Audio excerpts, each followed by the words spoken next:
Good evening, ladies and gents, one and all, and welcome back to another episode of Transmissions with AJ.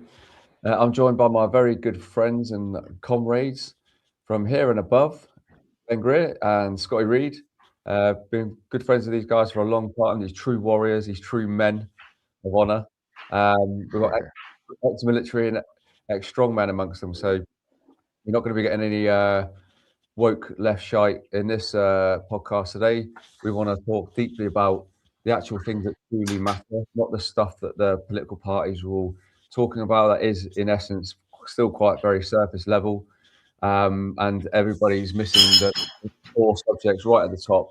Is in who is the head of the snake that literally runs all of it, including all the political parties and the same nonsense and the same rhetoric, the media, big pharma, big tech, and all of the above that we know about. So it's important to dissect, like, who is this head of the snake, like, and how do we cut it off, and what does that enemy look like? What does that battle picture actually look like? So it's important to have that conversation because you're not going to hear it from any politician. You're not going to hear it from any doctor or scientist or somebody who deems themselves as have an authority. We also want to touch very much on the sovereignty side of stuff. Ben especially has done a phenomenal amount of work over months and months and months, like traveling to different countries around the world, testing things. So it's important to shed a big light on that because this is what this is all about. This is what this shift is about, and this is what this coming together was all about. Okay, as we're all on this ascending path, is a return to sovereignty. Obviously, the battle to get there has obviously been as a direct result of the head of the snake and the occult, and that's what the three of us want to talk deeply about today and what that looks like. So by the end of the podcast, you'll have a deeper understanding of like the big picture, and everything you're seeing in the media right now is just fake. Most of it's fake, and lots of confusion, lots of division, lots of characters keeping people in these looping cycles, and it's all all by design. So I don't want to steal the guy's thunder. Ben, also start with yourself, bro. If you want to give everybody a bit of a background on yourself and Yes, quick one. your Yeah. career to being a future Jedi. So I joined the military when I was 23. I did 8 years as a senior NCO on Chinook helicopters, did 6 tours in Afghanistan, and which was intense. Left there, ended up getting all my skipper's tickets, working offshore in the wind farm industry. Realised that was all BS as well. Then set up a positive psychology business called Thrive in Dundee for a period of time, and then ended up going back to help my parents out on the Isle of Skye with an accommodation business. And then that's when everything got rugged, and I went deeply down the rabbit hole. But having had significant suspicions for a very long time that everything was wrong. Just on a personal background, I was abused when I was. This is not a poor me story; it's just factual stuff. Abused, groomed from the age of 9 to 12. Abused from 12 to 15 under my parents' roof multiple times per day by an ex-teacher, and that was like God giving me insight into that element of things. And then it wasn't until I went right down a rabbit hole during the COVID, so to speak, era that I really joined all the dots. And at that stage, I stopped paying taxes about 6 years ago. Stopped paying everything because I realised what it was. Had an extremely visceral reaction to all of it. Ended up in court. Could smell the nonce in court. Excuse my, the paedophile in court, and the whole protective mechanism could see it all. And then very shortly after that, ended up ditching my business onto my now ex and going around the country to see what I could do about it and investigate further. And my remit then was to look the devil in the eye and figure out what on earth was going on, what could be done about it. That's when I met you, AJ. So there you go. Yeah, well, everything happens for a reason, bro. There you go, man. It's but yeah, it's all magical, and like that. It's amazing you actually brought up that part of your childhood as well, because I know there's a lot of men out there, especially like follow a lot of my content and tune into podcasts that have had similar, experiences and upbringings, and are going through the mill at the minute. So, yeah, cheers for sharing that, bro. Scotty, and what about yourself, my man? Is it right to give people a bit of background about yourself? Yeah, hi, I'm Scott Reed. I'm a father, husband, former 2 times Britain's strongest man, and I'm a knowledge transfer specialist. I suppose my journey started about 2 decades ago, about 20 years ago. I studied with under Paul Check, did his holistic health and lifestyle course, on top of all the other qualifications I've got in health and wellness and strength and conditioning. And that took me deep down the rabbit hole, blew the lid off of big pharma, big agriculture, the Flexner report, etc. And you kind of, the veil starts to drop then. So the paths of inquiry kind of continued, started to look into history and realized there was some big lies going on there. Like Ben, looking into, hang on a minute, what is the birth certificate? What is this straw man? What does sovereignty truly mean?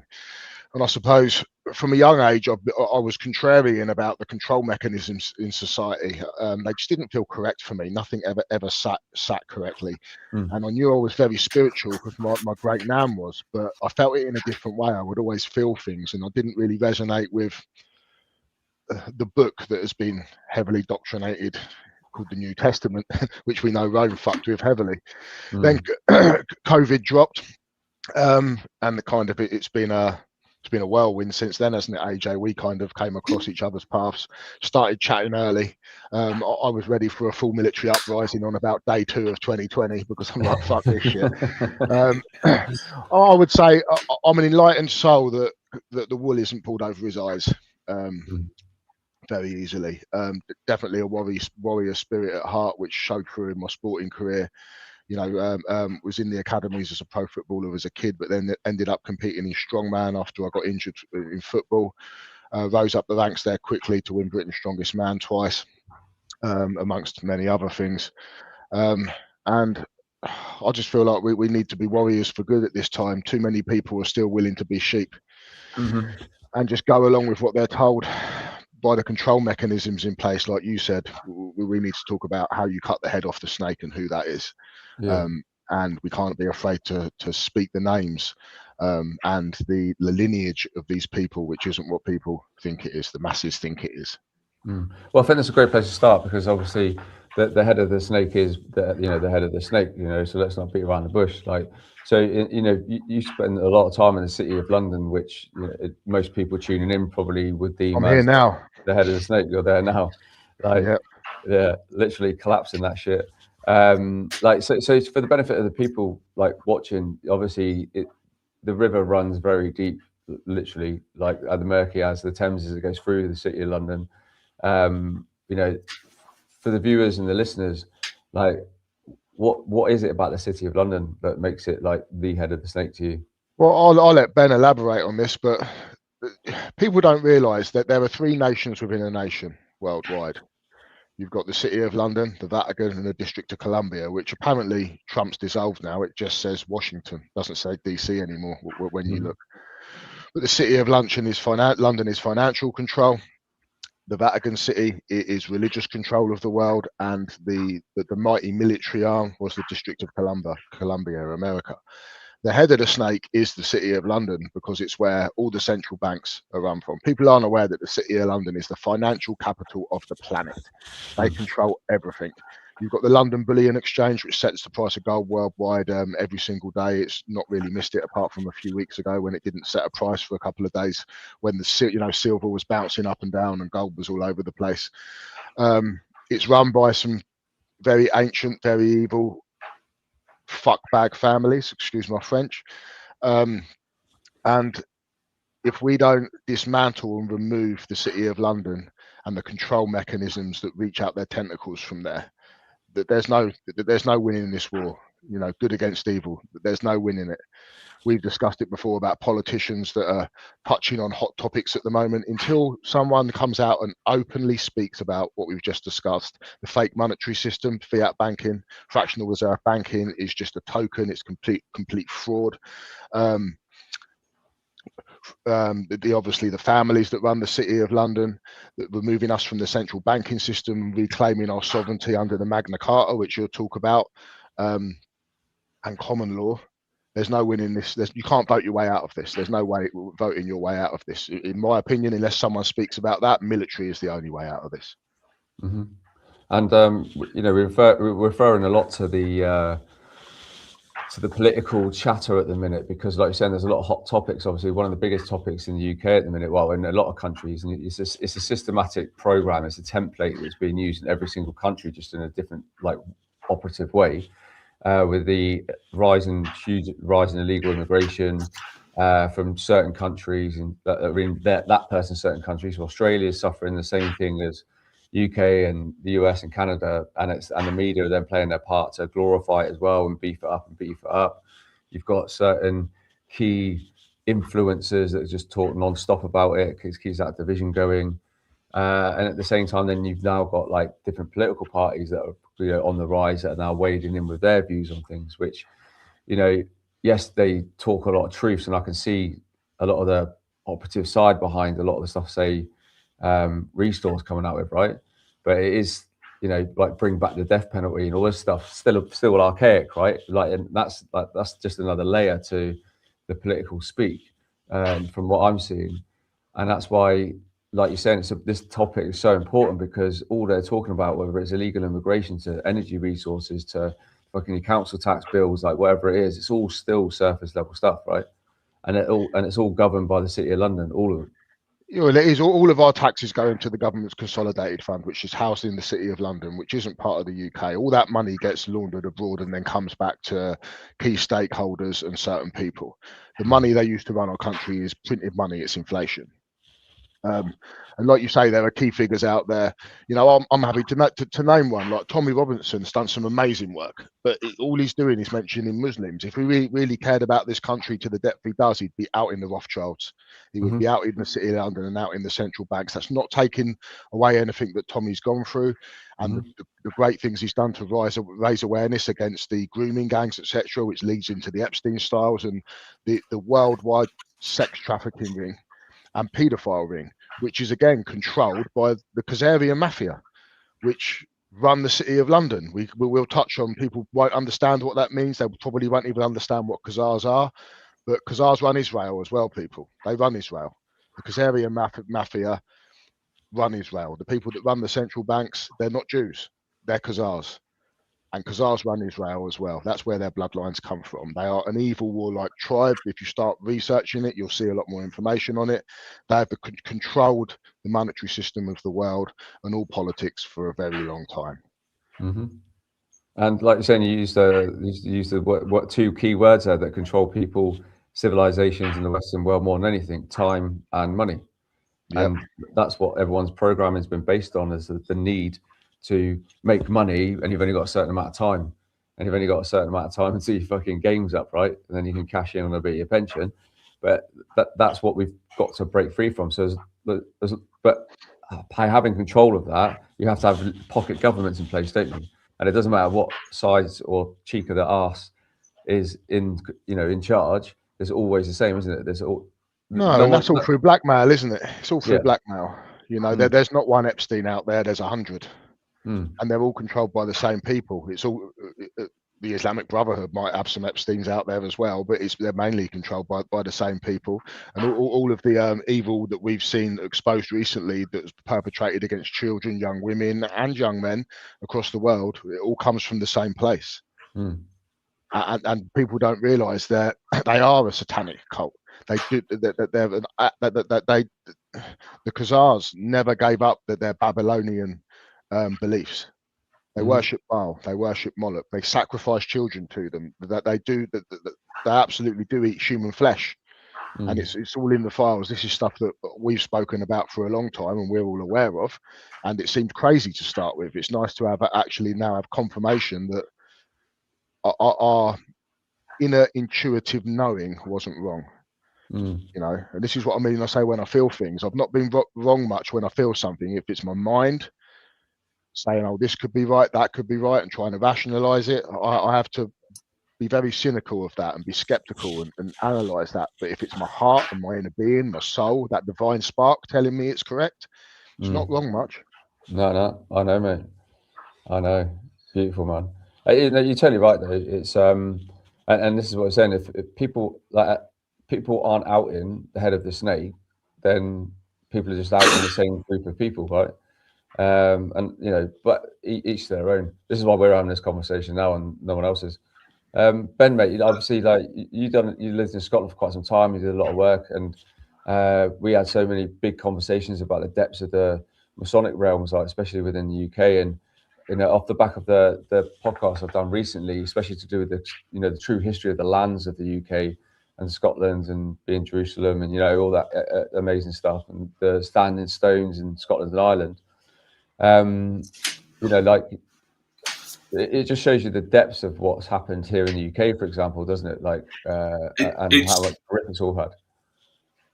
There's a few things. I mean, yes, I mean, everything in the Masonic realms runs on blackmail. Everything, right? So from your first weekend where you go and do your level 3, or however many months of grooming that you go through to eventually go and do your level 3, it all runs on blackmail. So oaths. If you can go and look at these in the books by Selwyn R. Stevens, and if you are a Mason and you are lower level and you don't really know what you're doing, which most don't, and until you get to the 33rd degree, you really don't, then have a look at these books. There are curse-breaking prayers to get out of these situations and repent and come back to Christ. Christ consciousness within you and Christ himself. So that those are available. But what you see in the police and in the 5 states is black and white check mark all over their uniform. So around the rim of their hats and elsewhere on the uniform, which is Masonic. So we're not governed by police. So as in peace officers, we're governed by policy enforcement overseers who work for the City of London and the acts and statutes, which have no bearing on a living man or woman, man with a womb, and unfortunately they're psyoped into believing that they're enforcing good things, or doing good works. A lot of them are just completely nefarious, as we're finding boots on the ground. Back in the UK, they're getting exposed. So I heard a story. There was a gentleman, which I think you're all familiar with, AJ as well, who I won't mention his name, but he was telling a story of he joined the police, and he was telling the story. He got high up in the police. He was in special branch. I'm sure you know what I'm talking about. But he was saying that if you were going in as a traffic cop, you've got a certain quota of people to go and get. So what they would do is they go up alongside a van with a mobile phone on it. Right, they'd be slightly back from the van or whatever, or watch one go past, slightly back from the van. They're low on quota for the month, and they'll ring on a burner phone. They'll go up behind the van, ring on a burner phone, the van's number, and the guy would answer, and then they pull up next to him and go, "Come on, over." That's it. So from that moment, there's a number of things that happen. You've entrapped someone, right, which is unlawful in the UK as far as I'm aware. But more particularly under their system, you've entrapped that police officer, right? So that newbie who's been there, he's done that now. That's naughty, right? That's not right, right? But then, so if they want to go and blow the whistle on something else that they see, they'll go to their head of shed, whoever it might be, and that head of shed will say, "Well, you can't blow the whistle on that, mate, because we're going to blow the whistle on this, and you're going to get disciplinary for that." And because these ladies and gentlemen are heavily involved in trying to pay for a mortgage, a mortgage, a death grip, a vice-like grip, to pay for their house or whatever, they stay within it. The very idea, after their 6 weeks, 8 weeks, however long they've been training for, that the straw man, which they've never heard of, unless we educate them with it, is a real thing. It's repugnant to them. They can't get it through their heads because they've just been indoctrinated to police indoctrination camp to follow these policies, etc. So from the very grassroots, it's all entrapment. Then there's those that will float up, that will realise it's entrapment and don't really care. So and if you are nefarious in nature, then you will naturally rise because you don't care about doing the dark deeds, because you're protected by those higher ups that ask you to do these things, and you're willing to, So, for instance, when I was serving papers in Portree Police Station to do with the active crime number, etc., to do with COVID, blah blah blah, I go to with all the information, war crimes information, absolutely everything in a pack. There you go. And he said, I can't do all that. I'm playing golf this weekend. This is the inspector. They were really flippant at the start, and it's when that happened, I was like, boom. I just took a step back for a long period of time and then just watched everything for a long period of time. But the whole scenario is entrapment. If you are stuck in that system, and this is coming back to sort of the empowerment element of sovereignty. It's not for us at the moment to go and cut the head off the snake, right? In my head, and you get so overwhelmed with information, like you open it like a fire hose, and you're sat there sucking it all in and going, holy shit, overwhelmed, flat in the back. What the is going on, right? What you can do now is start researching what it is to be sovereign, and there'll be disinformation everywhere, this, that, and the other, and I've done a lot of work on it. So I'm very happy to help people, and we can probably talk about how to do this offline, AJ, and put something out to help guide people to sources of information that they can then read and bring into their lives. But you can start by protecting your family, yourself, your health, and your sovereign, lawfully remove the parasites from your life, and it's a very, very basic steps to do it. So that's really empowering from the start, in terms of Scotland, yeah. So what people, a lot of people are realizing now is how close all this stuff is to us. The easiest people to coerce to do something are paedophiles, if you've got the dirt on them, because they don't want their information out there. And so they get heavily promoted within that system because they can be coerced. So you've got Masons operating paedophiles, you've got all these other things going on, and it's local, and a lot of them will go to the council, which is a franchise operation, and it's all linked back to the Federal Reserve, and it all linked back to fraud, and fraud actually stands for Federal Reserve Accounting Unit Denomination. Evidence fraud, all of it. So, so what am I saying here? So yeah, when you get close to it and you start saying no, and then this whole network of shysters opens up in front of you. You've got the lower level ones that don't really know what's going on, that are just doing their work to pay for their mortgage, and you've got the higher level ones that are part of the system, that are pulling the strings further back, and it all then obviously links back to the 13 bloodlines, the 13 secret bloodlines, so even further back than the Rothschilds and etc. Yeah. To the Black Pope, Orsini's, and da da da da. The Orsini's, yeah, exactly. So, you want to touch on that as well, Ben, in a bit about that people think there's one Pope, there's three. Yeah. Yeah, so yeah, like the Grey maybe, Pope, the Black Pope, and the Red Pope, I think it is. Yeah. The Jesuit Pope obviously runs the Vatican, but yeah, it's all it's a complete mess. Very well orchestrated, and to give context, and this is why I say it's important to focus on yourself. I spent a long time not focusing on myself, bleeding myself with all energy, trying to help everybody, and I'm just kind of recovering this last year or so.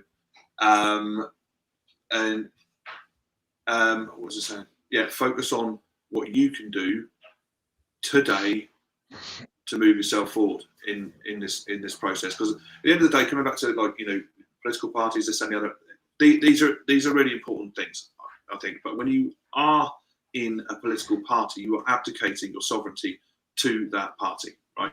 And you're putting a huge amount of trust in them to run the business, the corporation that they are running as a contractor to to the Vatican, to the Global Trust Fund, and they should be fulfilling their roles for the good of the people, we the people, but they obviously haven't been.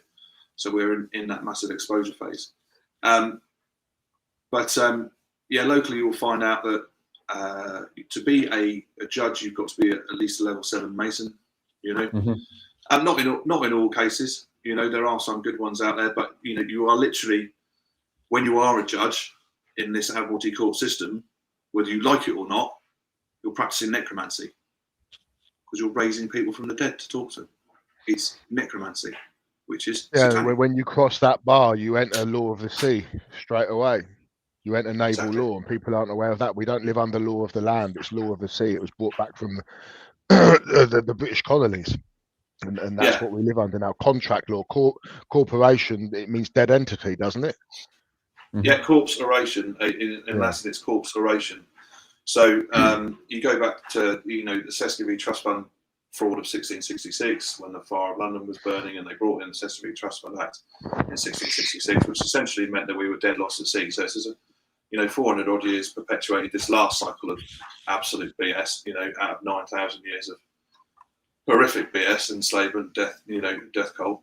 So that's another thing to get in perspective of as well. Is like you can research, but bringing it back to now, what can I do now to move further forward? I can do all that stuff later on. We're going to know all that stuff later on. That's fine. But what can I do now to insulate myself, my family, my belongings, or what I've achieved from, effectively piracy, which is, the law of the sea. If you go to, if you doubt it whatsoever, look at, you can go to these, these obelisks you get. So like you've got the obelisk in Washington, DC, you've got various obelisks that will be, perhaps a war memorial or perhaps this, that, and the other. And that's a prick,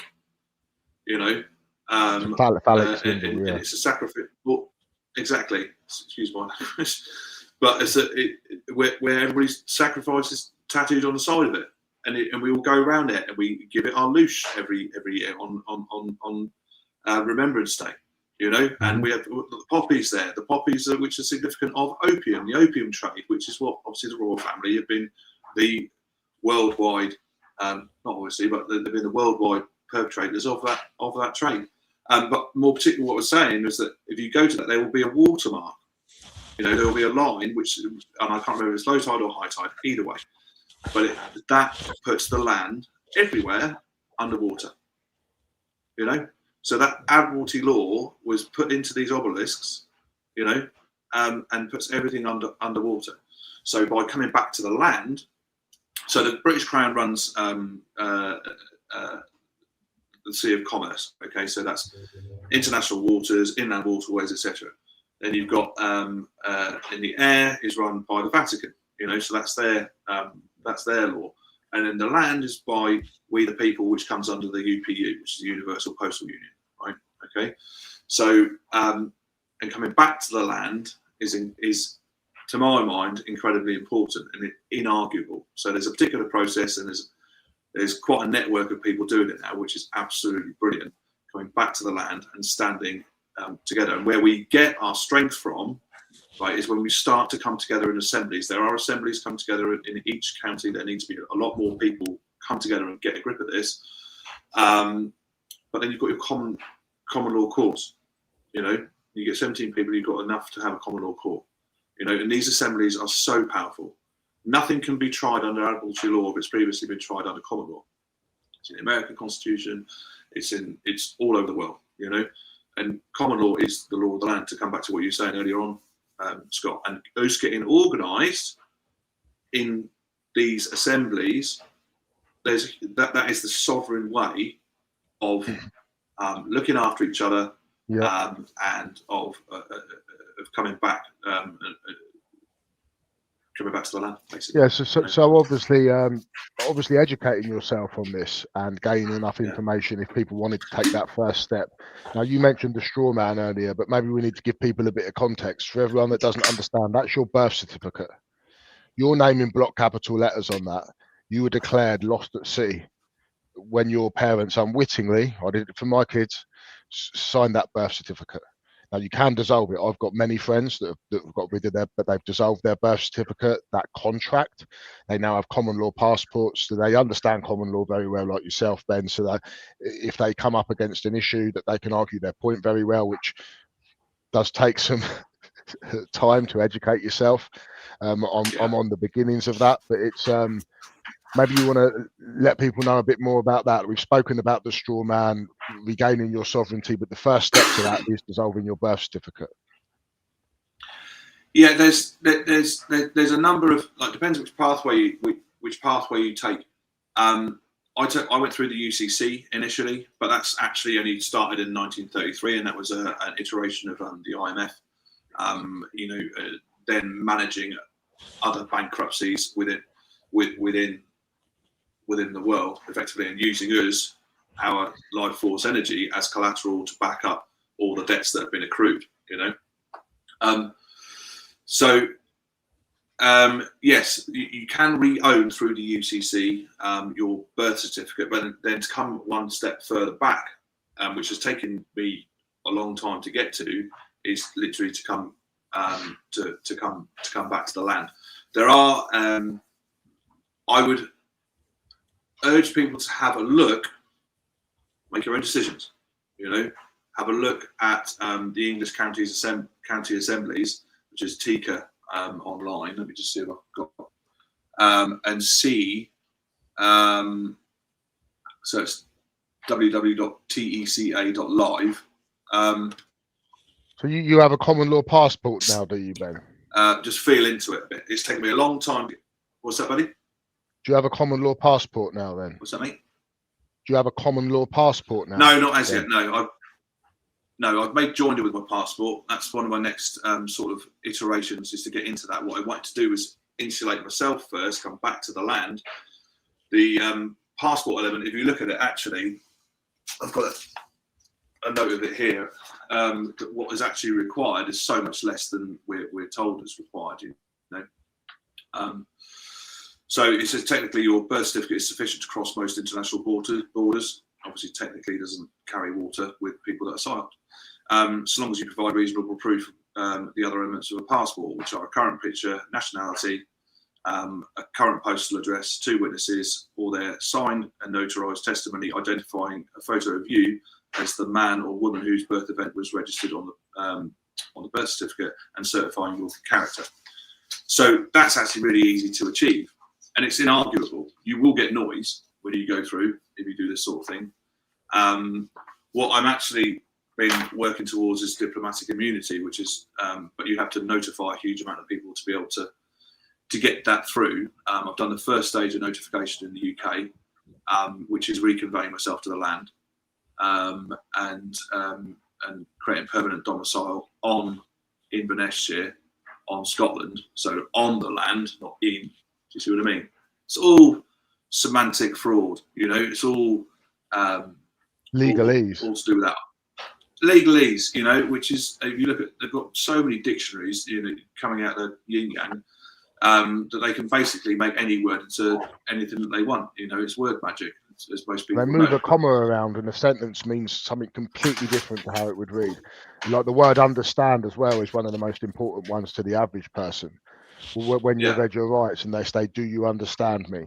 You never say yes, because that means as soon as you say yes, you've entered a contract with them. And that means you stand under them and the judiciary, which you don't. Just got just on that, guys. So we've just got a question come up from RJ. Said, can either of you explain the life claim document which he has, but has never been able to use for anything? If you know anything about it, could you shed some light on it? So Russell J. Gould, I came across it about 6 years ago, put out quite a lot of information about the live life claim, which utilises, it puts you back in the land of the living and goes through the UPU, which is the Universal Postal Union, which is the highest law on the land, which governs the land, effectively. The UPU, Universal Postal Union, it's the highest court that there is on the land. Now, so that becomes a registered event. So if you ever end up going to court and you've sent yourself a copy of that to yourself in a sealed envelope, you are then stating that you are alive. You know, so you've got a picture of yourself, you've got a thumbprint, and you've got a piece. Some people put blood in it; they won't accept blood anymore. But you put in a piece of hair or whatever, and various verbiage in what's known as parse, syntax, quantum, grammar. That then puts you under the law of the land as a living entity, right? What it doesn't necessarily do, and it's not very well comprehended, I don't think. It was one of the first pieces of paperwork I did a number of years ago. It's not that well recognised, but when you can then go and notify, you know, all these government offices with it, this, that, and the other. Why I say about going to have a look and see if it resonates. Don't do anything that I say. You know, have a look and see if it resonates, and go to, let's say, www.teca.live and read through the documentation there and how they're doing it. They're actually notifying in their language, in lawful language, utilising the right words, all the government offices that are relevant, so Rachel Reeves, David Lammy, various, that you are no longer part of that system and you're doing it lawfully. It's taken me months to get to the situation where this was put in front of me, and because I've spent months and months of actual, you know, I've known about this stuff for a long time. We were helped stop children getting taken through the UCC and stuff, through the family court and earlier on, but coming back to this, which was nightmarish, and then, but actually coming back to this, because I've done all that work, I recognise it for what it was, right? And it makes sense to me, you know. It may not make sense to you on first read, you know. It may not. There's documents in there. If you sign up for the website, nobody's going to be emailing you, apart from with a login, you know. But then have a look. You'll have a local coordinator. But have a look at the documents, 528 documents and 928 documents. There's two different sections, and read through them and see what they're actually doing. And then the distribution list from there you can send off. It's having done about 4 or 5 different, approximately 100-page bundles off my own bat. Getting to this was just a massive breath of fresh air, because I realised that, oh, this is it, you know. So.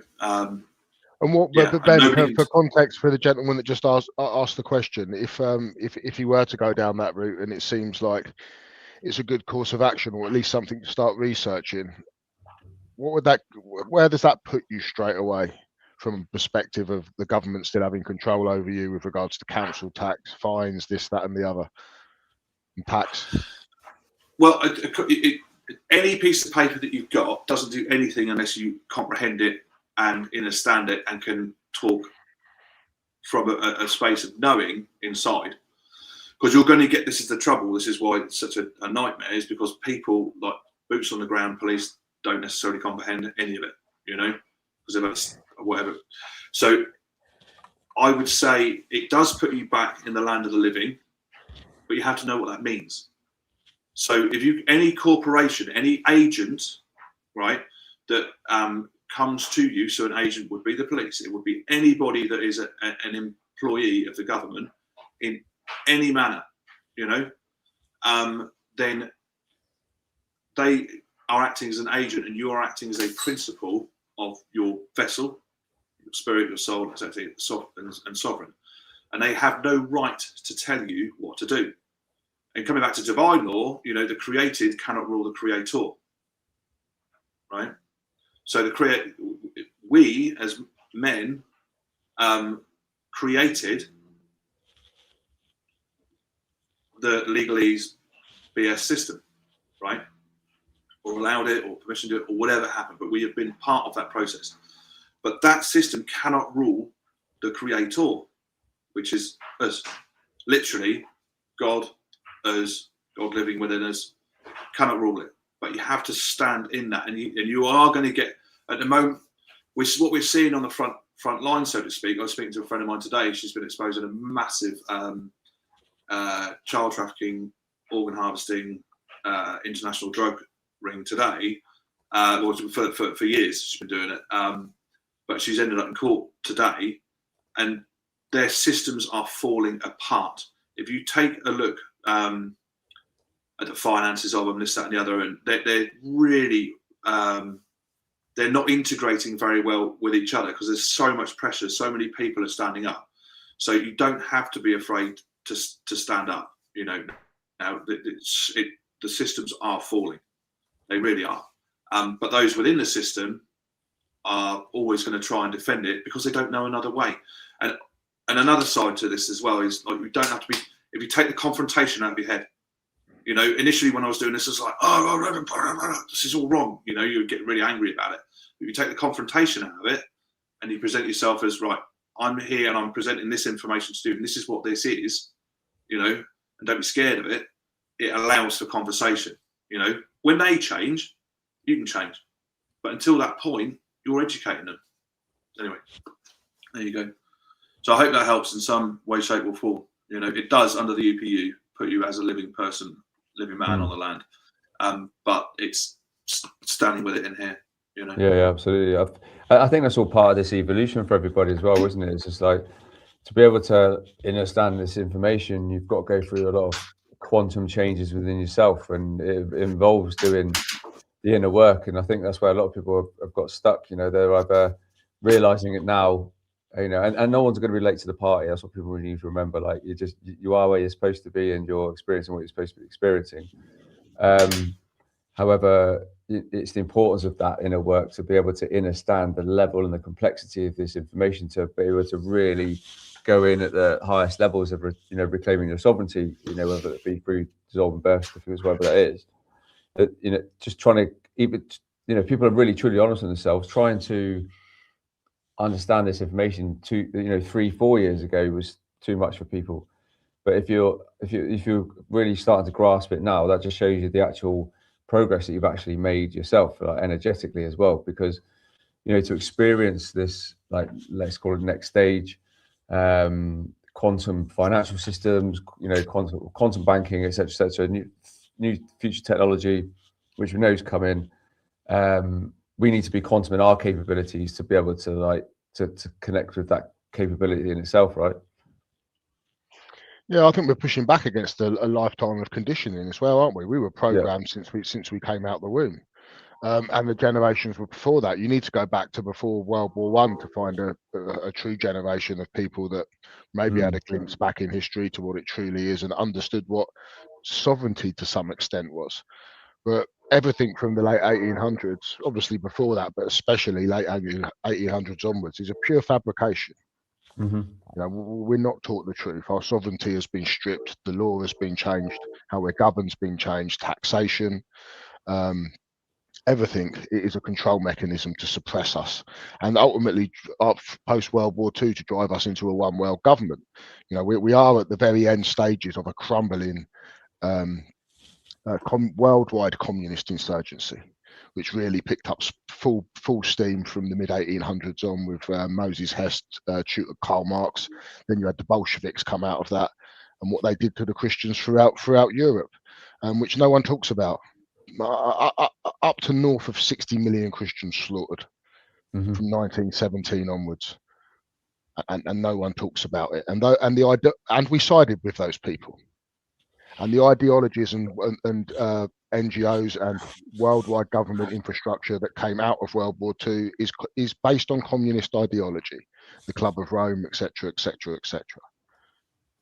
You know, it's led us to where we are now. Obviously, there's more ancient reasons for that Ben's touched on, with naval law, which came from the colonies when they lost the opium trade. Essentially, they flipped it to something else, which is where the Flexner Report came in, and the Rockefellers as well.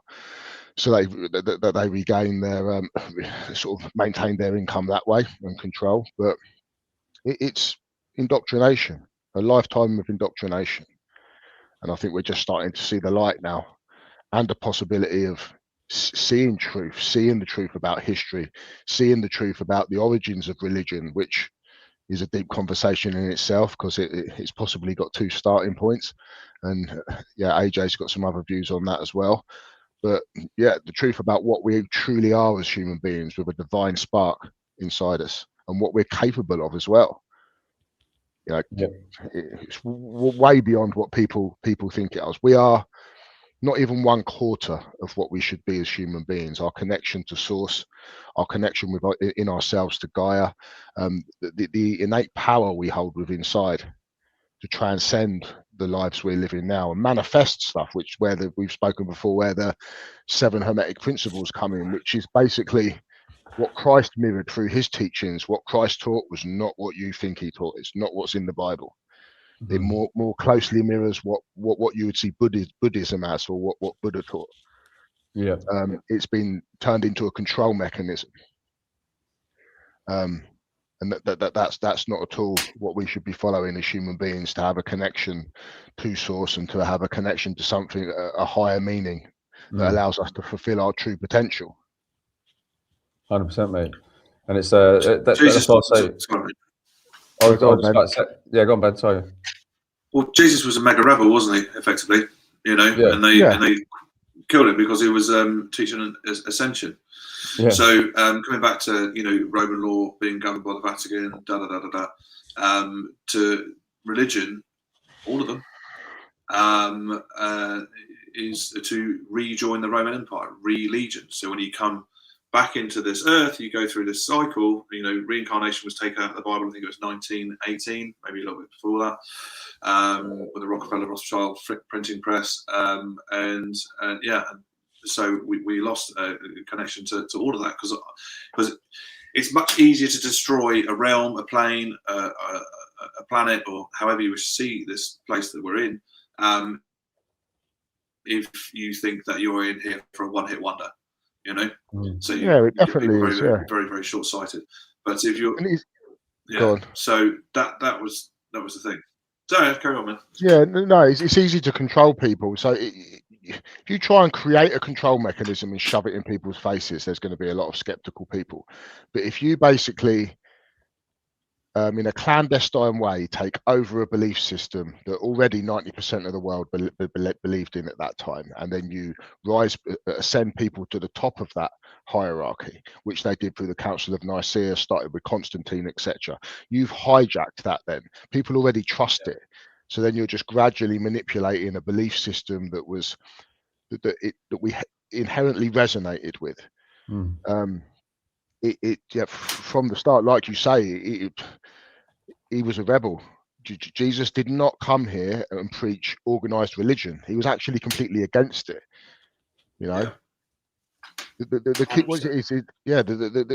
kingdom of God is inside you and all around you, not in mansions of brick and stone. Split a piece of wood and I'll be there. Turn over a stone and you will find me. That the Gospel of Thomas, and that goes back to why the Vatican's fucking terrified of the Ethiopian Bible, because it contains all of the texts right back to the beginning, the Gospel of Mary, the Gospel of Thomas, but then they were confirmed by the discovery of the Dead Sea Scrolls in Nag Hammadi in 1945, and then they started discovering other hidden scrolls that had been preserved, that the Vatican and other organizations, Pharisees, etc., had tried to destroy. They're terrified of the Ethiopian Bible. And if you want to understand, and when I say religion, it's not organized religion, because I'm deeply spiritual, but I'm definitely not religious. But do I believe in a monad, an all-seeing power that is inherent in everything around us? Yeah, I do, because manifestation works. I've proved it myself. And like I say, everything you think is a truth, it isn't the truth. And you need to go back to basic, universal principles that Jesus taught, but that they were based like the teachings of Hermes Trismegistus, which are the 7 Hermetic principles. They come way before that, and that's basically what he was mirroring, and the Buddha mirrored, and it's just as above, so below, as within, so without, correspondence, gender, vibration, reciprocity. That it is all of the synchronicities that allow the universe to operate in the way it does to exist in the way it does, and how we are a reflection of that. Until we start to realize what we are as human beings and what we're inherently capable of, we're lost as humanity. And this is where we gradually need to make people comfortable with this. And I feel we're at that point of critical mass now with the dissemination of information, as we spoke about earlier, where people are open to these conversations. Like the people that know me personally 5-6 years ago I would have always spoken out about things, but they wouldn't have been expecting me to speak this deeply about religion and history now, as I would now. Yeah. And it's just we've got to track things back. Yeah. We need to start becoming comfortable with uncomfortable truths. Yeah. But the thing is, I think people are feeling a blend of like truths that trigger them because they need to, but also truths that excite them. And that's what people need to remember as well. Like there's so much more exciting stuff than there is stuff that's there to trigger you, because, you know, I say it quite a lot. Like we don't die with tabloids and fucking corruption in governments and stuff like that. It's like you die with like where you are in this journey and that and how and do so every time. But it's like, you know, if people are watching this, they're not fucking NPCs sat there with their thumb up their ass watching Gogglebox and waiting for some politician to talk, right? They're not watching this. The people watching this are very much here for this time. And this podcast is just another activation, another thing to trigger little bits of remembrance in them and stuff like that, like you're saying, because this is what this is all about. And why there's so many people on this journey like us and the paths that we've been on, the three of us, like our own spiritual journeys especially, to have to then hold these conversations at this level that need to be had, because there's many people ready for them. And I know full well, because I did a workshop at the Wellness Way Health Hub at the weekend at the College of Naturopathic Medicine, and although my talk was very much about creating a solid channel within the body, like the areas within the body and you know that you create a great channel with, and but also a lot of people were just really interested in picking my brains about cathedrals and the power of the land and the golden land. And we haven't gone there yet, have we? About what cathedrals really are. Yeah, but it's just like it's amazing though to see, like that's what people are interested in now. Like, you know, a year ago people weren't asking me these questions, like, so it shows you how much they're reconnecting with the land, our energetic structures, you know, their strategical placements on our golden grid, which is golden, and why we've been attacked so much and have all these like multiple layered agendas and psyops and everything else you can imagine placed, webs of illusion placed upon us, because it needs to be that the magnitude of that web of illusion needs to be so mental beyond comprehension, because that's what it's got to take to keep us dumbed down, right? Yeah, but 100%. I think we've gone quite deep. So with everything we've just said, I'd like to give people some kind of actionable steps how they can take control of themselves right now to kind of start to move to a place that you've discussed, AJ. You've gone down this path. I have. I would expect Ben has as well. But everything starts from within. It starts with us, doesn't it? Mm-hmm.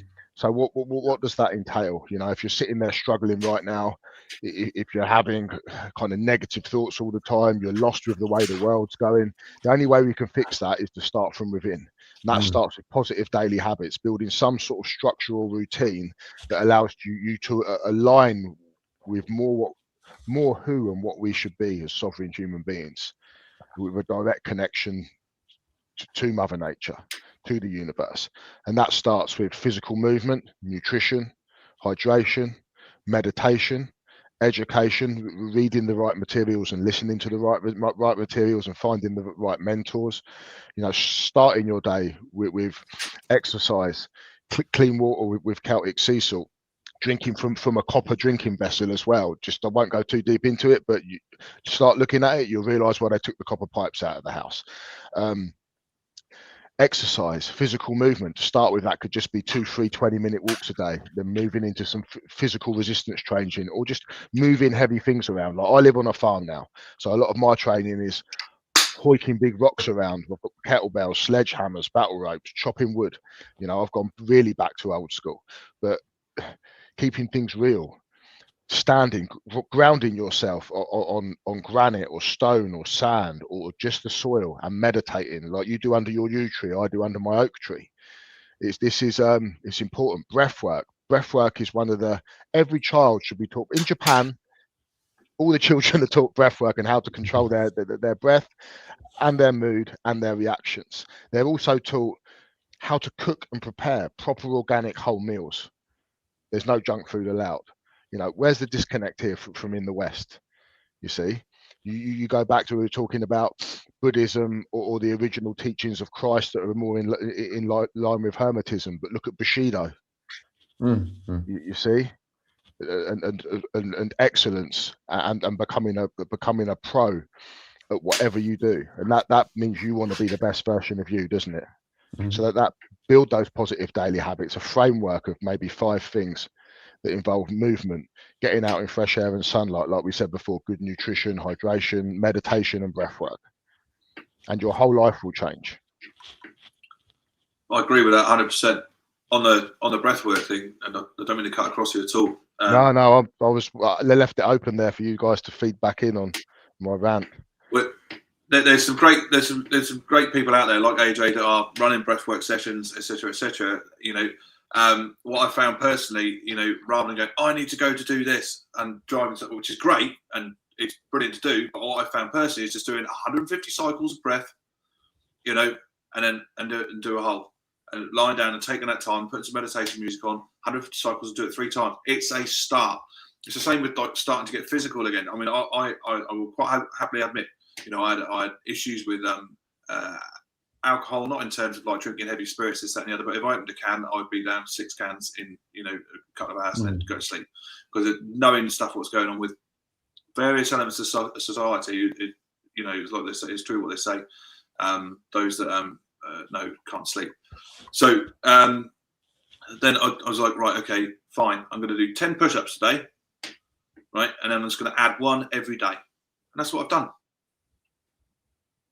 And it's just a start. You just need a little start. And you can grow your own snowball. And if you fall over again, just get up again. You know, don't catastrophize about it. Don't, you know, don't give yourself shit about it. Don't beat yourself up about it. Just start again. You know, that's the beautiful thing about it. A new day, new start. That's it. You know, unless you're army, right? It'd be 50 push-ups a day, or you're a pussy. Yeah. Yeah. No, I still set those benchmarks for myself, but AJ will like this one, and he might even know about it. So before going into battle, the Vikings used to use a breathing technique, and this has just been confirmed by Andrew Huberman. Speaks about it a lot now, not about Vikings necessarily, but the studies that have been carried out on it, and how it can it moves you from a sympathetic to a parasympathetic sympathetic state within a minute, and it's a double inhale with an extended exhale. So you breathe in.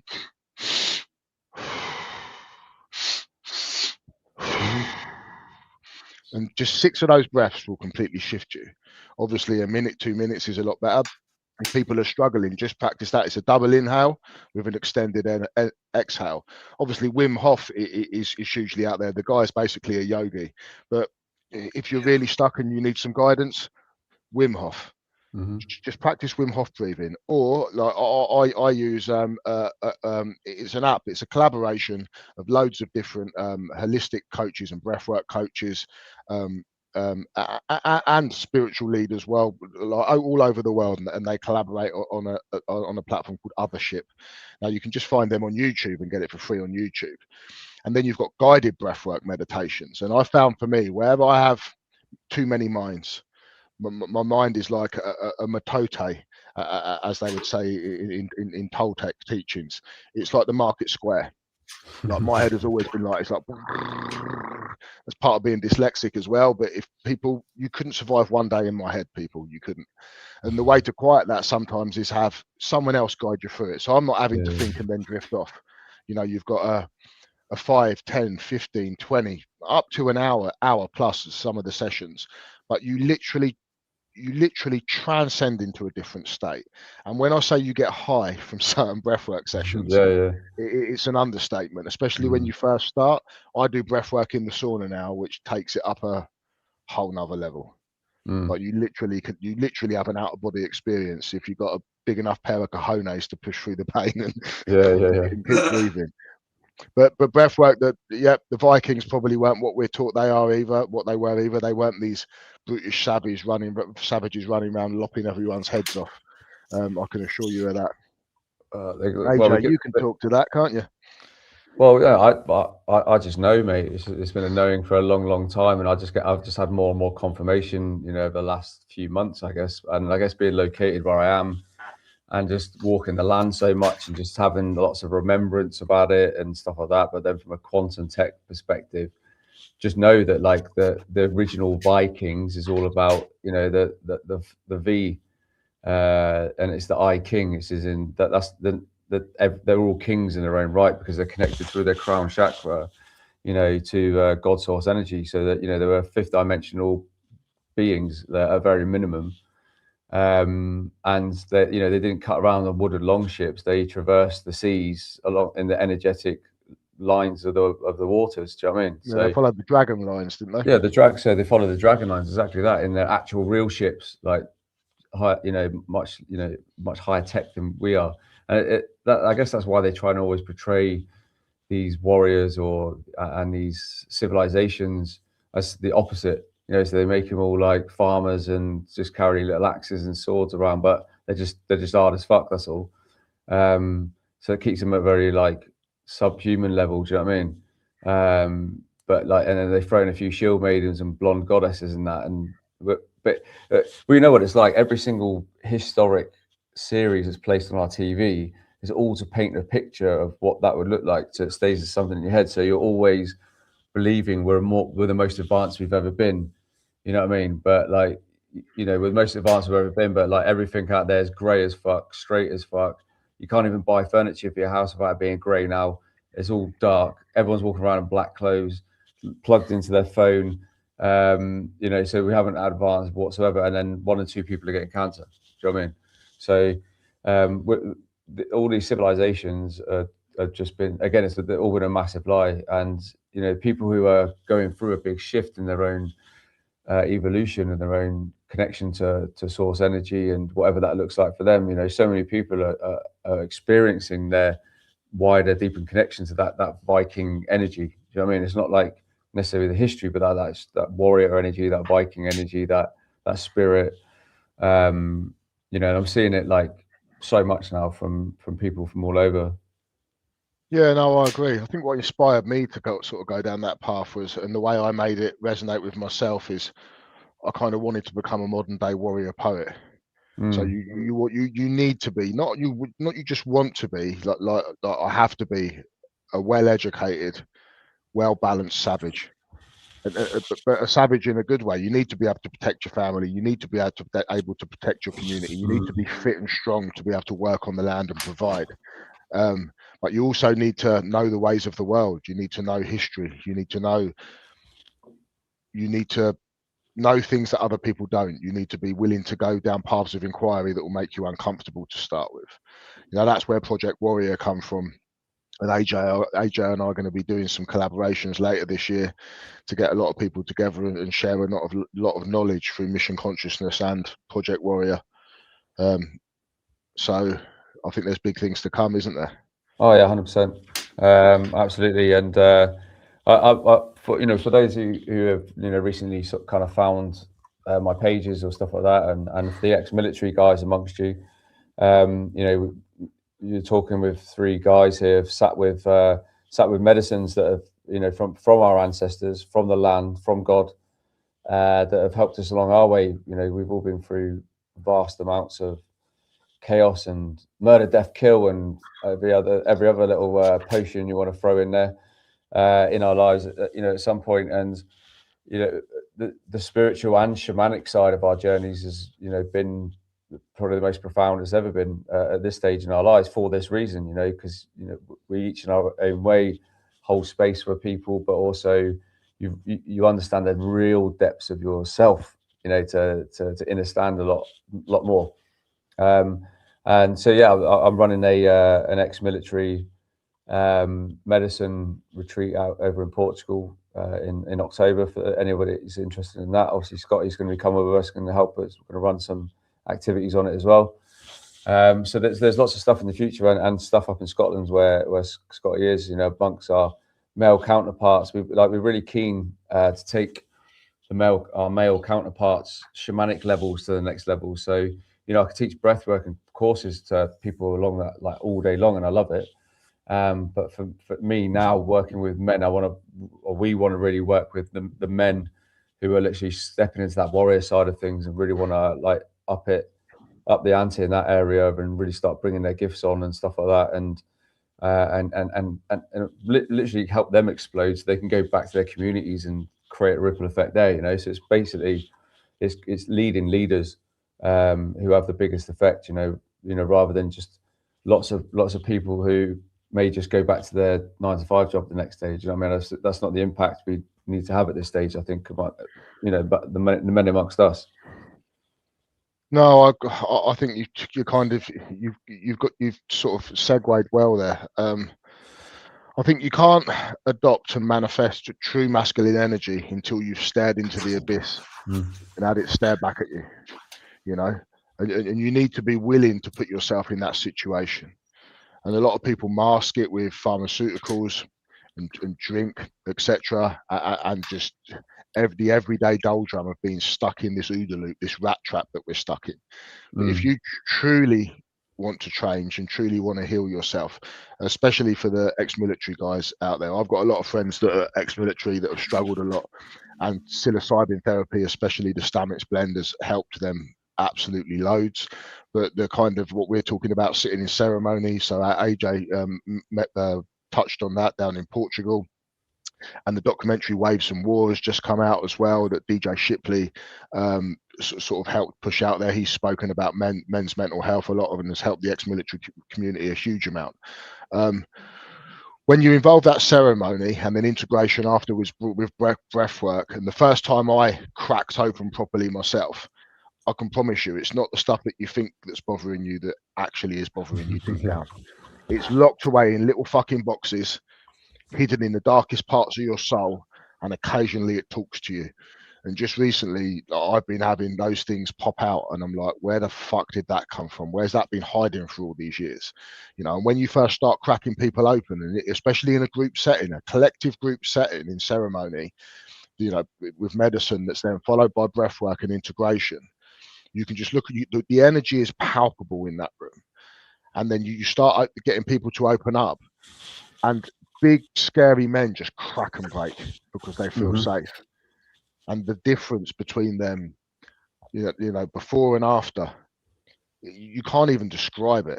You know, they become an open book. And yes, you have to go away and sit in that and like actually work on it yourself and journal and continue the meditation, continue the positive daily habits, you know, where you've got your movement, like we spoke about earlier, your meditation, your breath work, etc., and genuinely looking after yourself. But then if you keep going down that path, you gradually find enlightenment. You gradually find that true freedom and peace. Like people seek happiness. You shouldn't seek happiness, because what is happiness? Happiness is very subjective. You should seek peace, because through peace comes happiness. Through peace comes stillness and contentment, and that allows you to shine your true light on the world. 100%, mate. I fucking loved everything you just said there. I was just like, I was thinking I'd turn the laptop off and just go and fucking meditate now. Yeah, it is what it is, isn't it? Yeah. But Ben, I know it's been quite a journey for yourself as well, the last few years, and you know, we've had so many like big conversations, and it's actually, I commend the pair of you and so many people watching and listening. Like, I know there's lots of people in the comments, you know, I know have had such heavy journeys the last few years, and it's just like every week you're just like, fucking hell, there's more. Like, you know, what's next? And you're right, there's these tiny little aspects within yourself that you had no idea you can crack open. And I was very similar to yourself, Scotty. My first ever like proper breathwork session, I was wearing a top similar color to what you're wearing, and it was like a different color at the end of it. It was soaking. I was like, ah! Oh, no. And I was just like, what the fuck just happened to me? You know what I mean? There was like, I don't think there was a type of purging I didn't do in like 45 minutes.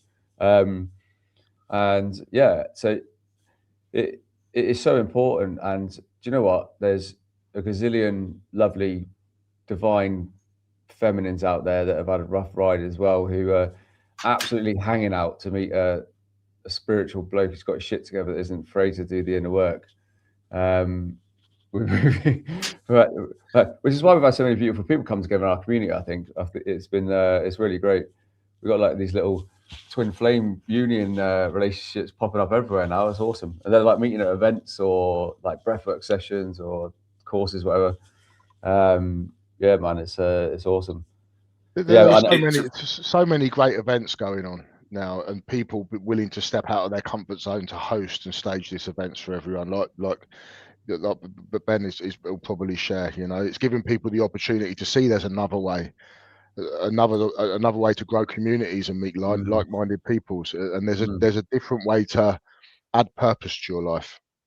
Yeah, 100%. I mean, we sorry, built Ben. this... I think I cut you off there, Ben, as well, mate. Sorry. No, that's all right, mate. That's absolutely fine. I mean, there's no doubt about the amount of power that we wield within the etheric is absolutely huge. To rumble around in this meat suit takes a lot of energy, you know. And if each one of our many trillions of cells is generating even a tiny bit of a volt, which they do, then is it beyond the realms of possibility that we're actually manifesting our entire reality around us all the time anyway? Just to go down that way, you know. So you mentioned the word ether, didn't you? You mentioned the word ether there as well. There you go, mate. Yeah, it's the fifth element that they don't want us to know about. You know, the space between you and I, even across the sea to where you are now. That's not empty space; it's ether. Yeah. And that's why we're surrounded by free energy. We shouldn't be paying for it at all. That's why you can feel someone's presence when they walk into a room, especially if they've got a strong aura. A strong etherical field around them. You know, it's science isn't science. Science is a bastardized form of science that keeps us locked within certain constraints. Mathematics isn't mathematics. 1 times 1 should not be in the multiplication table. Therefore, it fucks everything up. Right. By definition, it should multiply. Yeah, Ben's smiling. So, yeah, it's. So I was in Newark today. As I was talking to you guys about before, and I went to the Mary Magdalene Church there, and I was having a look around, and it's like, again, another awesome building, and you just it's been obviously converted, and they try to tell you their version of history on the inside, and it's such a big deal, and that's why it's so important, I think, for people to understand the true histories of our buildings, go back again. It comes under the somatic principles anyway, like they're represented within the buildings, right? And that's why the ether, the fifth element, has been hidden from us, and which has also been hidden is the law of the ether, which is hidden from the Magna Carta, right? That was actually, it's not in any buildings, it was hidden. But if you actually think about it, like I did a video the other day showing all these churches in Lincolnshire. They've all got these spires, right? And they're just mini versions of cathedrals. They're there to draw energy from the ether. So it's not even that high up, right? The ether. That's why pylons are across all the land, because they're actually connecting with the ether and they're drawing that energy from the ether, harvesting it all, right? Just the same as they're doing underground cables. But that underground cable, as a 3D sense, is just a representation of our actual energetic ley lines, which they build these churches on. But everything is divine source energy. It's whether it's dark entities or whatever that's siphoning that source energy. Do you know what I mean? It's like, or whether it's of the light. But obviously, all the churches were built on these energetic ley lines, so they could harvest that energy, right? And the churches came after the cathedrals. After they'd already, like the parliamentaries had already taken the big guns, cathedrals. And then subsequently went around and got them to build these Roman Catholic churches on the ley lines, kind of representing what our cathedrals look like for the same purpose, if that makes sense. But then it was to magnify religion within those walls. And keep... the original cathedrals had toroids in, didn't they? Yeah. And they had they would have etherical silver, so quicksilver, which would spin. And the mercury of St. Christopher's coat is red, but that represents the elemental form of mercury. Yeah. And those elements combined could harness that energy and drive it down into the toroid, which then So it's basically like an octagonal kind of device, sort of like at the base of that spire, right? And this is constant as well, but that's now like the font, you know what I mean? But it was like, in essence, your battery, like the big massive battery, like harnessing all that energy. And And then obviously the organs are always situated. So the actual cathedrals themselves are actually built based on human design. So you go on the inside and you've got loads of the pillars, right? All the pillars are in groups of pillars. And if you actually go upwards slightly, you come to like a crown. So that's like us as a column of light, right? It comes to the crown, and then out the crown, it then goes out into archways, doesn't it? And then look like webs always across like that, which is just showing you the quantum entanglement and the consistent geometric human connection. And then you've always got like you walk in the entrance at the base, don't you? And it's almost like a crucifix shape. Most cathedrals are similar to them, but the big long nave, you've basically got the two outer sides represent the legs of a human, and then you actually come to where the organ is, which is actually the higher heart, which is in line with like the arms that go out like that. And always at the end of the arms, you've got the big, massive, circular geometric shapes, which represent the amplifiers. But it's all almost like Iron Man, right? You've got the heart, which is the arc reactor, and then the chakras on the hands, obviously pushing that energy out to the ether. And then you get to the top of the cathedral, which is where the crown is. So the buildings and structures are based and positioned like on human design, as well as to harness energy for the land. So when you first started down this path, I think when we first started talking, you pointed me towards Iwarinon, didn't you? Mm.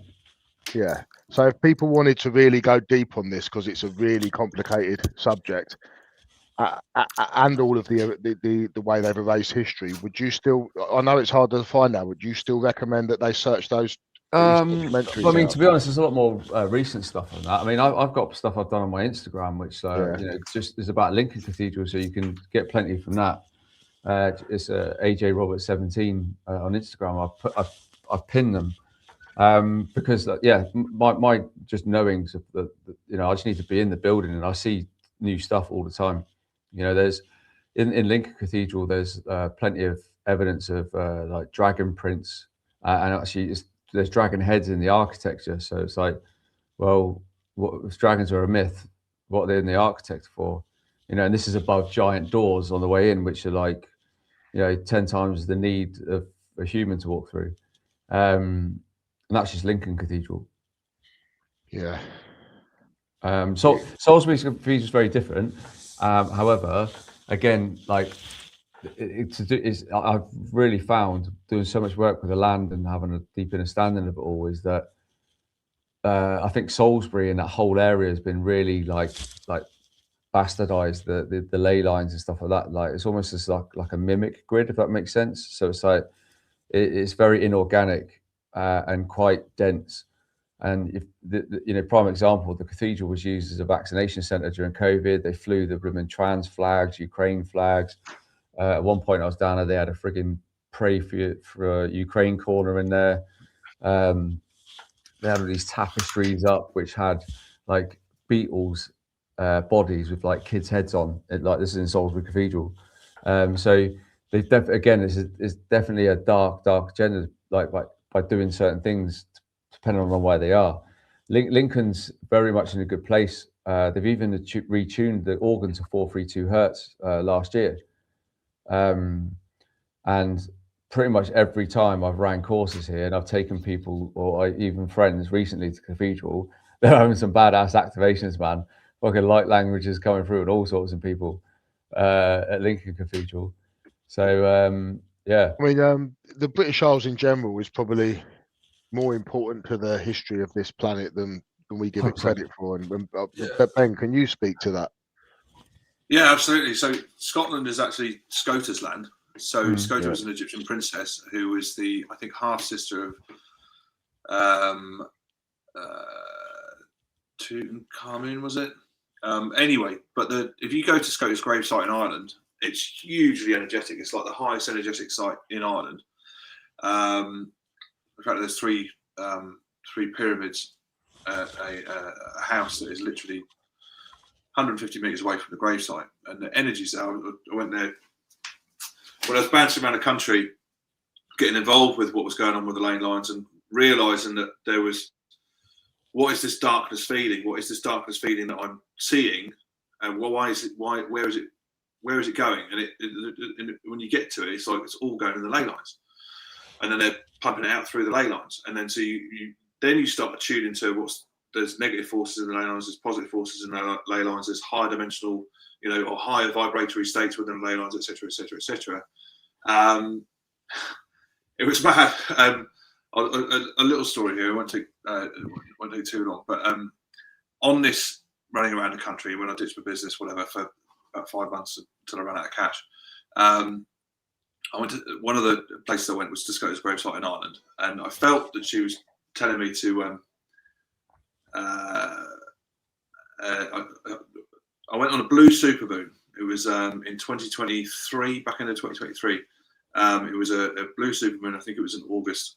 And we arrived there, and there was a guy who lives next to the gravesite there, who's a Roman Catholic priest, if you like. But it was 3 o'clock in the morning, and Mark Atwood?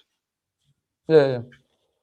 So met up with him, and we went over there to go and do a ceremony. I felt it was pulled to go and do it, so we did a ceremony standing there at Scotus gravesite when the blue supermoon was occurring, and I went back there following 2 nights on my own, just to go and because it felt appropriate, the rule of 3, etc., etc.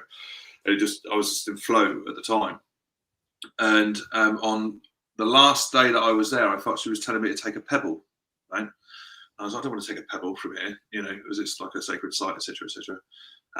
So you need to take one 3 times. She said, I was like, okay, fine, I'll go with it. And so I picked up a little quartz pebble, and I was like, I don't know what I'm doing with this, necessarily. And I put it in my pocket.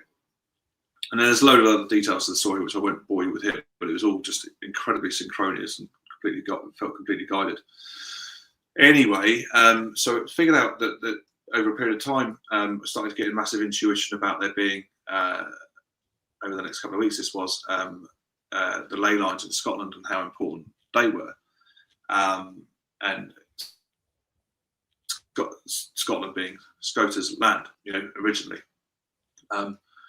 And so I ended up going up there. I figured out that there was remember, it's all about energy, frequency, and vibration with ley lines.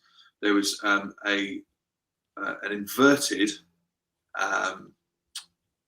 pentagram over Caithness in Scotland, right, which is effectively the crown. So it's like the third eye of the UK. And I intuited that I needed to go to deposit this pebble, this quartz pebble, in the middle of that to diffuse the dark energy from the ley line. It was telling me, like, no, I'm taking back my country, So the next full moon, it was wild. The next full moon, I went up there. It was actually kind of during the daytime. I was in my white linen ceremonial gear with my staff. The whole thing was wild. And I went up there, and this pentagram, which the lines all end in castles that come off the land in Caithness. So where these intersecting lines would come off this pentagram, they all end in castles. And on the land where I was going to put this pebble in, it was a massive wind farm. If you think about energy, frequency, and vibration, these things are like, I don't know, 50, however many meters tall, massive. They're all vibrating. They're all stirring up all sorts of stuff. And this is a huge, like a dark site in Scotland. And nobody lives there, I walked through the wind farm, and I knew I had to go to like a roughly towards the center of this pentagram. And I climbed through the fence of the wind farm, and I went and over a little stream. I could feel, and before here's another thing. When I arrived there, I was like, right, Spirit, what we do? I'm listening. It's absolutely hawing it down. It's windy, etc., etc. And I was like, this is me. But I felt incredibly emotionally stirred up, and I felt this white army like kind of around me the whole time. And I got out of the car, and as I got out of the car, the sky cleared, and I walked, like I say, through the wind farm, went through the fence, over a little stream, and I was like, I was listening to some, fairly stirring music at the time, and I was like, okay, where do you want me to go? you know, with this pebble. You know, you guide me. You know, I'm roughly in the right area. And on the left-hand side, this whole area was like kind of flat for Scotland, and there was a bank around probably 10 meters high, all around, effectively, and then this lower sort of flood valley of small rivulets was there. And I saw on the left bank there was some deer, and they ran down and they stopped, and I was continuing to walk, and I was like, "Where do you want to go?" And they went and stood on this lower part of the floodplain, in between two streams, which were only about maybe 6-8 foot wide at all. And then they ran off, and I was like, "That's where you want to go in that confluence," because obviously the energy from the stone, from the grave site, goes in, diffuses through the river, and does its thing. So I walked there, took my staff, sat down, put my staff 6 inches into the soil, and put the pebble in the soil, right? Put my staff on top of it, and for the next sort of 40 minutes was in ceremony until the full moon time passed. And it was quite emotional. I could feel so many beings all the way around, you know, for quite a considerable period of time. And lifted the at the end of the ceremony, and I had no idea about this whatsoever. I lifted the staff out, I put it to one side, and straight and dead in front of me, probably about maybe a mile away, but the only thing you could really see on the horizon was a pyramidal hill like that. And I was like, I'm done, man, I'm baked. So, and that was the next full moon. But once you tune into the land, it's vastly powerful, you know, especially if you like allow it to free flow through you. I mean, there's negative stuff as well. I mean, going through round the next day, I went round the periphery of Caithness, and I watched where these ley lines intersected with the sea, and they were like Mordor-esque castles on these points where it enters the sea. I was like, you can't say any clearer than that. And then the last thing that happened, I remember on that particular journey, was I went over. It was a Sunday, and at the end of this, is it St Michael's ley line, the one that runs up? And you know, so excuse me, I'll get the name of the ley line wrong. But there's a castle which was the favourite of the Queen Mothers, which is right at the tip of Scotland, and it runs right the way down into England, and obviously further. But what's it called? Castle. Anyway, I can't remember the name of the castle, but it's the Queen Mother's favourite, and obviously that's going to be a sacrificial site. And I drove up to the drive of this where the castle was. It was shut because it was a Sunday, and I remember driving over the ley line without thinking about it. Drove over the ley line, and I felt this, and a load of magic just went. It was like, you're not doing that anymore. It's like the dark was saying, you're not doing that anymore. You know. But yeah, the power in the land is just wonderful, and we've got so many beings on our side. It's unbelievable. Like literally, it's just absolutely ridiculous. But Scotland is responsible for through. I was reading it the other day, and I can't remember exactly how, but responsible for effectively paying for the City of London, right? So much of this comes from Scotland. If you speak to, I've had people come up to me that have, the trafficking networks in Scotland are just horrific, you know, absolutely horrific. You know, I've got to be very careful there, but a significant number of sheriffs are involved, and you get into the court system there and you can just smell it, you know. So, but that's why, you know, it's so important that people like us are waking up and going and putting positive energy in, and going and being aware and tuning ourselves to these wonderful sites. Another site you can go to quite easily is Manchester Monastery, which not a lot of people know about. And you can go and tune yourself. If you go to the courtyard there is, and you can ask the guys there that run the place, and you say, well, there is a vortex here. Can I go and tune myself in it? You know, and it's a clean vortex there. It's nice, you know. It's good energy, and it's in the courtyard, and you'll find it, and you'll be able to go, oh, this is I can really feel the energy. You know, even if you're an energetic, you feel like you're an energetic biff. You know, you will be able to tune into it. Well, Manchester's on the spine of the Albion. There you go. Yeah, it's beautiful, man. And then if you go to Rosslyn Chapel, that's a dark one. You know, Rosslyn Chapel. But you can, just outside Edinburgh. Yeah, I've been there. Yeah. It's where the Knights Templar are supposed to have brought Mary Magdalene's remains back to. Yes. My comprehension is that she's actually under Manchester Cathedral. You know, but that's my comprehension. But whether that's right or not, I don't know, and I'm certainly not going to go digging. You know. But it's carry on. Yeah, I was just going to say, gents, it's, I'm obviously cautious of time as well. So I wanted to kind of leave the audience with kind of like what people can do now.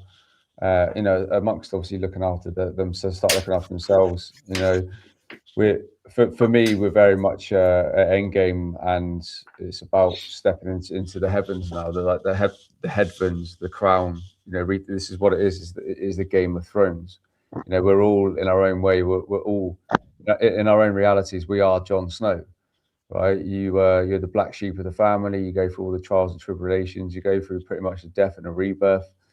You find your dragon, and then you retake the Iron Throne, which is your crown. You know, and that's what Game of Thrones is basically showing us, and that's what this story is leading to now. And I think it's just a kind of reminder, you know, the Jim Carrey 2, 3, 4.0, whatever you wanted to call it, or the fiasco around that is just showing us that like it is the Truman Show, and it's, you know, it's a script that fucking has been written and guided at the minute by the heavens, by our ancestors. They're working through us. If you can't feel that at the moment, you know, to really start tapping into it, like the things that are happening for us now are literally for us. We are heavily protected. We wouldn't be here otherwise. You wouldn't be watching this podcast if you weren't. You wouldn't be guided to watch this podcast. You wouldn't resonate with what we've been talking about if you weren't very much on that path as well. So yeah, guys, if there's any pearls of wisdom that you want to kind of share before we depart. Ben, you got anything you want to share? Yeah, absolutely. Start small, build momentum, and be exceptionally kind to yourself. It's no mistake you're here by universal decrees, because you've got the kahunas, which actually in Hawaiian means the keepers of the sacred knowledge. The kahunas to be here. So start small, keep momentum, be confident. It doesn't matter how many times you fall over, keep getting up. Sovereignty is absolutely key. It's a spiritual thing, but there is a lot of stuff you can do to communicate that to the wider world. And I'm sure that I can help through AJ pathway people. I'm not here to make decisions for you. That's the entire point of being sovereign. But pathway you to different corners of wherever to have a look. So. Cheers, brother. Yeah, I think the message I'd like to leave people with is, don't be afraid to give what you've got trapped deep inside a voice. You know, don't be afraid to share. And sometimes to build up enough courage to do that, you need to implement what I spoke about earlier. So physically, emotionally, and spiritually, you need to take control of your day.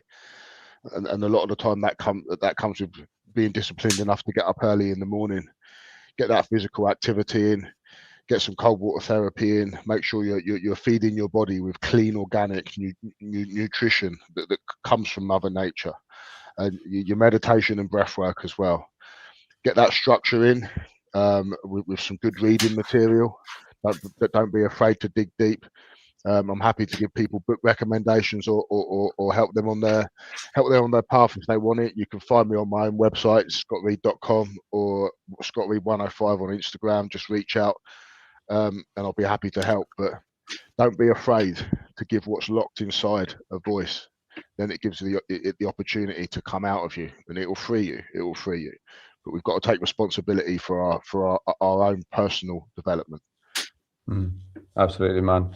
And I know you're absolutely right. Like, I think people actually voicing what they seek and actually what they want to achieve is actually just as important as well at the minute, because you're literally putting that out there to the universe, that vibration now, because you're actually being, a lot of the purging you would have gone through, a lot of pain, the guilt, the shame that you've been releasing out the body, old stories, you know, and that's just a bare minimum. You know, a lot of people are releasing ancestral timelines, freaking all sorts, right? For this moment, but you're being shown now daily, like your gifts. You're being given opportunities to experience and understand and feel your gifts and actually recognize them as gifts. So just keep tapping into that, because like we're saying, not one of us come here to work 9 to 5 and just be sub-level humans, not achieve what we're supposed to, right? It's about stepping into that power now, truly returning to sovereignty, returning to the God spark within you. Absolutely. And just keep striving forward, and just, you know, all the signs are being presented for you, all the synchronicities are being presented for you, because you're on the right path.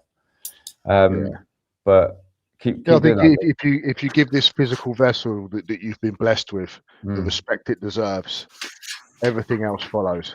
You know, 100%, stuff starts to clear, the fog clears, clarity comes your way.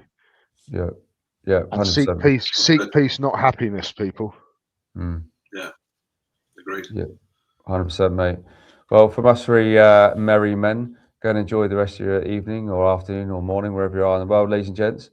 And yeah, you know, enjoy the full moon, and I'll see you all when you're older.